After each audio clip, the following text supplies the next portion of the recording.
लोकसभा चुनाव को लेकर तेज होती सरगर्मियों के बीच भ्रष्टाचार का मुद्दा एक बार फिर सामने आ गया है। दिल्ली के मुख्यमंत्री अरविंद केजरीवाल की गिरफ्तारी के बाद से ही केंद्रीय एजेंसी की जांच को लेकर विपक्ष ने कई सवाल उठाए हैं, साथ ही मोदी सरकार को भी घेरा है। वहीं विपक्ष ने बीजेपी पर नेताओं के इल्जाम मिटाने का तंज कसा है। इस वक्त भ्रष्टाचार के मामले में दिल्ली के सीएम अरविंद केजरीवाल तिहाड़ जेल में बंद है। सीएम पर दिल्ली शराब घोटाले को लेकर कार्रवाई की जा रही है। विपक्ष का आरोप है कि मोदी सरकार विपक्ष की आवाज दबाने के लिए जांच एजेंसी का इस्तेमाल करती है। एक रिपोर्ट के मुताबिक 2014 के बाद से कथित भ्रष्टाचार के लिए विपक्ष के कम से कम 25 नेता जांच एजेंसियों की कार्रवाई का सामना कर रहे थे, लेकिन फिर वो एक एक करके बीजेपी में शामिल हुए, तो उनमें से 23 को राहत मिल गई। उनके खिलाफ जांच या तो बंद हो गई या ठंडी पड़ गई। एक मीडिया रिपोर्ट के मुताबिक 2014 के बाद जो नेता विपक्षी दलों से बीजेपी में शामिल हो गए थे, इनमें से 10 कांग्रेस से, एनसीपी शिवसेना से 4-4, टीएमसी से 3, टीडीपी से 2, समाजवादी पार्टी और वाईएसआरसीपी से एक नेता शामिल है। मीडिया रिपोर्ट है कि 25 में से 23 नेताओं के खिलाफ भ्रष्टाचार से जुड़ी जांच का नतीजा ये निकला कि 3 मामले बंद कर दिए गए, तो 20 अन्य रुके हुए हैं या ठंडे पड़ गए हैं।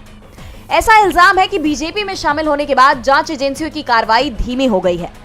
इस लिस्ट में शामिल 6 नेता इस साल आम चुनाव से कुछ हफ्ते पहले ही बीजेपी में चले गए। वहीं कांग्रेस से बीजेपी में शामिल होने वालों में एक चर्चित नाम असम के सीएम हेमंता बिस्वा शर्मा का है, जिन्हें 2014 में शारदा चिटफंड घोटाले में सीबीआई की पूछताछ और छापेमारी का सामना करना पड़ा था, लेकिन 2015 में उनके बीजेपी में शामिल होने के बाद से उनके खिलाफ मामला आगे नहीं बढ़ा और उनकी फाइल बंद कर दी गई।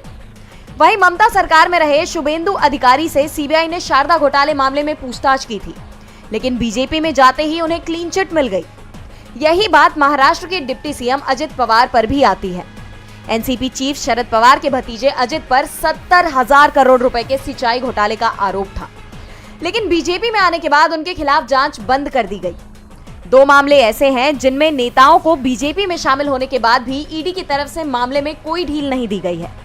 इनमें पूर्व कांग्रेस सांसद ज्योति मिर्धा और पूर्व टीडीपी सांसद वाईएस चौधरी शामिल हैं, जो अब बीजेपी में है।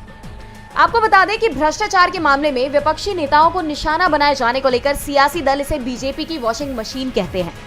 विपक्ष का इल्जाम है कि बीजेपी के पास एक ऐसी वॉशिंग मशीन है कि जो भी नेता बीजेपी में शामिल होता है, उस पर से भ्रष्टाचार के मामले बंद कर दिए जाते हैं।